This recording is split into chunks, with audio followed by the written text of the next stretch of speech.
From the MZ Studios virtual studios in cyberspace, this is Deconstructing Dallas. Greetings, everyone.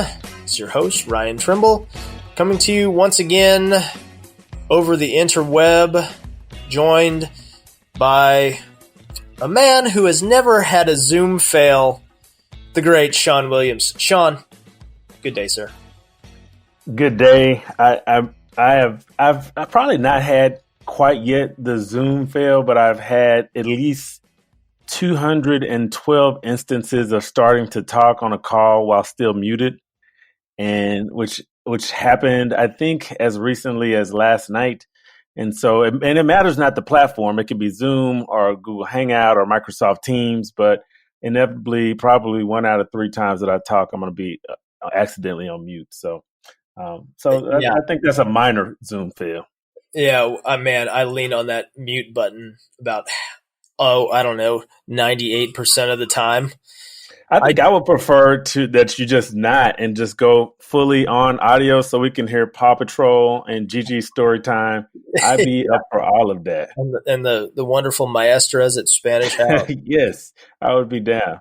Deconstructing de Dallas. Yeah. I'm down for that, man. Be great. Well, I have heard our Microsoft client who operate on Teams, of course, which I think is a much superior product, but here we are. They said the head of state government affairs for Microsoft says it's okay to go even on your hold screen if you're not talking. So there's your etiquette lesson for the day.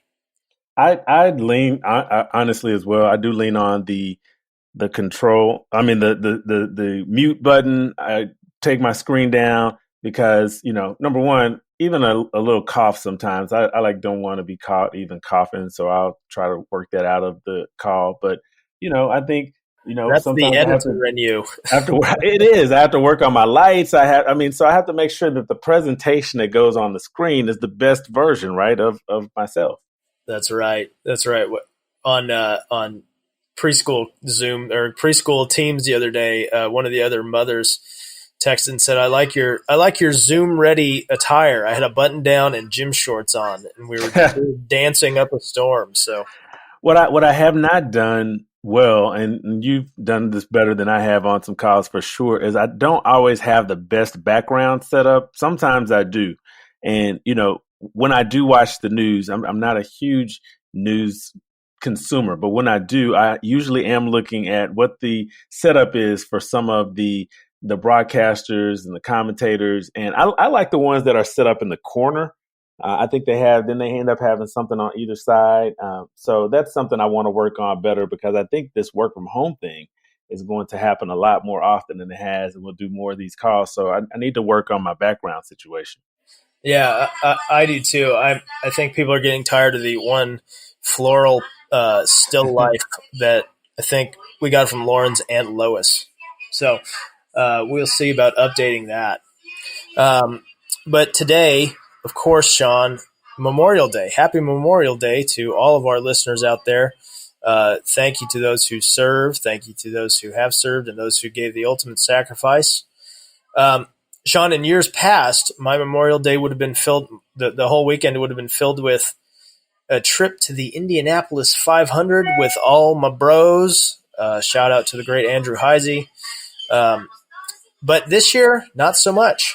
It is a different time. And I was talking to Michael Zavala, our editor and new editor of sound, master of sound design here for our podcast. Master of sound design. And we were discussing it just the whole feel, the holiday feel. Usually even on a Friday going into the weekend, you would have this feeling, of excitement, and then on the holiday it feels a different way. But all those feelings are different because you're not able to make the plans exactly like you want to make them as we have in years past. So it's all of this is very new territory for us, and so even celebrating the holiday. But it does not mean that we cannot remember the sacrifices that were made, and it's great to do that. And I always, I'm excited to talk about my grandfather, who was a veteran of World War I, and then coming up in a couple months, God willing, Isaiah will be joining the Marines, and so we're excited about his plan. So we do want to remember all those who served and those who given the ultimate sacrifice. Yeah, thank you. We're so grateful. In keeping with public service and people who serve our community and our nation, we have an exciting guest for our listeners today. She, of course, the Dallas Chief of Police, Renee Hall. Yeah, Chief Hall came to us from the Detroit Police Department, and we've had a chance, even in our work, to work with Chief Hall on some initiatives and even working some now as we love to work with. And shout out to Alameda, if I might. When I was at Dallas Police Department from 2013 to 2016, we had a number of events, and I know I was able to lean on Alameda for help. And, in that vein, we are really excited to have Chief Hall with us. She's been someone that we've wanted to talk to for quite some time, and we're just really excited that she's agreed to come on with us today. Yeah, so let's jump right into our interview with our great police chief, Renee Hall.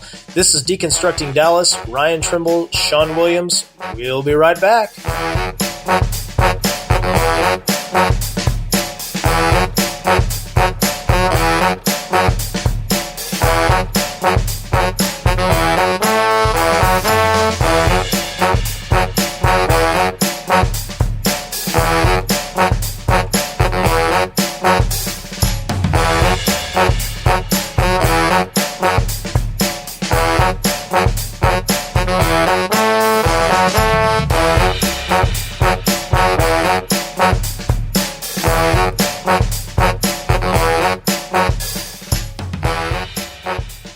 Welcome back. This is Deconstructing Dallas.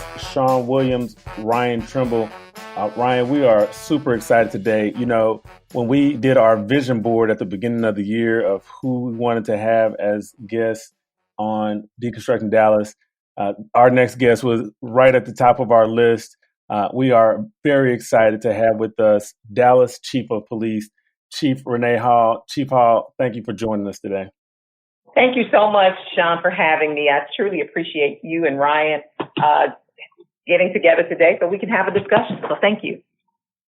Now, you're welcome, Chief. We're going to have you back so we can really get it. We want to talk to you and know so much more about you, but there's so much going on in the city that we wanted to just jump right in and really talk about the impact of COVID-19 and what that has meant to your department, what impact it's had on the department and on your staff. So, great question. And I think that's what we're talking about all around this country is the uncharted territories and the immediate ability to pivot because of this pandemic. And so when we look at what is going on across this country, we feel like as a department that we have truly been blessed. Right around the end of February, there were a lot of conversations about this truly being a pandemic and the impact that it could possibly have on our entire country. And so with the Dallas Police Department, we instantly went into emergency mode. We started eliminating daily details so officers were able to social distance. We stopped all in-person meetings. And we went to a lot of online and telephone conferences. And as a result of that, we have been blessed, and we've had 19 officers so far who have tested positive for COVID, and 15 of them are sworn members and 4 are non-sworn. Over the course of the last 7-8 weeks, we've actually only seen 157 of our officers or non-sworn members quarantined at any given time. There was no more than 35. So it has not impacted our operations as it relates to taking officers off of the street. However, it has shifted the way we do our job. And so when we look at responding to our community, it's challenging because we are a community policing driven police department and wanting to interact with our community and build those relationships. But we're forced to stay at a distance. We're issuing telephones to the officers so that in some instances they can contact residents to kind of come outside and, stand farther apart to be able to get the information. And so it kind of eliminates some of the, in-person closeness that we feel and that we pride ourselves on so that we can build relationships. And it's just impacted us that way. There's also, when we look around and say how we do our business, we have officers that are assigned to code enforcement to go around the city and ensure that people are social distancing, that they're not using parks. And all of those things have been responsibilities of law enforcement that we did not have pre-COVID. And so these are things that we have, in addition to fighting violent crime and making sure that we have a good quality of life in the city of Dallas.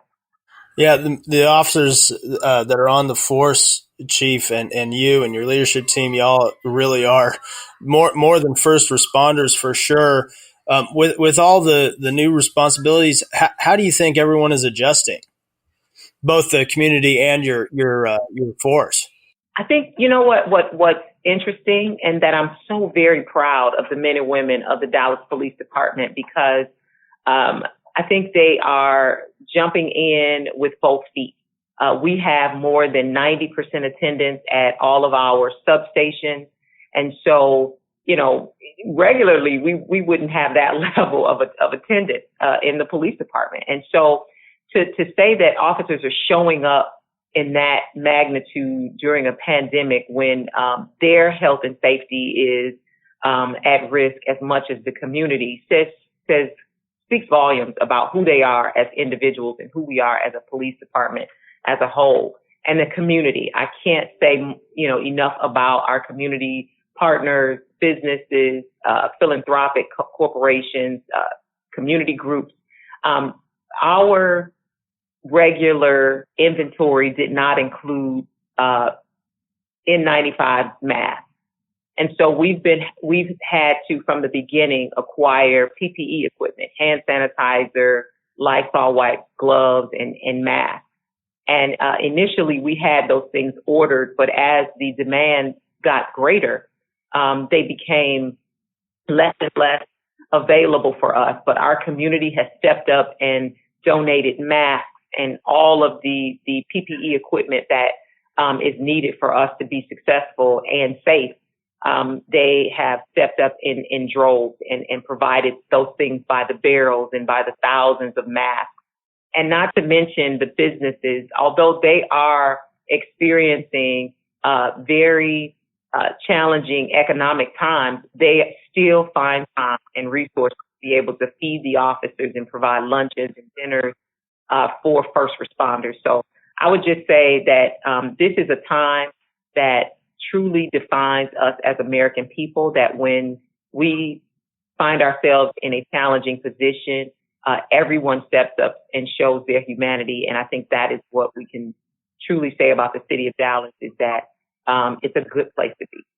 Chief Hall, as you know, I spent some time working at the Dallas Police Department. I see the sacrifice that you and the officers make on a day-to-day basis. And I've seen reports of officers being shot at here in the city. So I wanted to talk to you about that and see what that is and what's really going on there. Shawn, what's challenging is that our officers, we sign up to do this job to protect and serve the community, to say we won't let anything happen to you on our watch. But when we become the target, when we become under attack by members of our community, it is very disheartening. And so what we're seeing is that our officers are out here risking their lives fighting both a COVID-19 pandemic and criminal activity. And we see that individuals have reckless disregard for life and safety. And then they are, assaulting police officers by, shooting at them. And so, attempting to take the lives of the individuals who are called to save them. So it's disheartening. I'm angry. And so,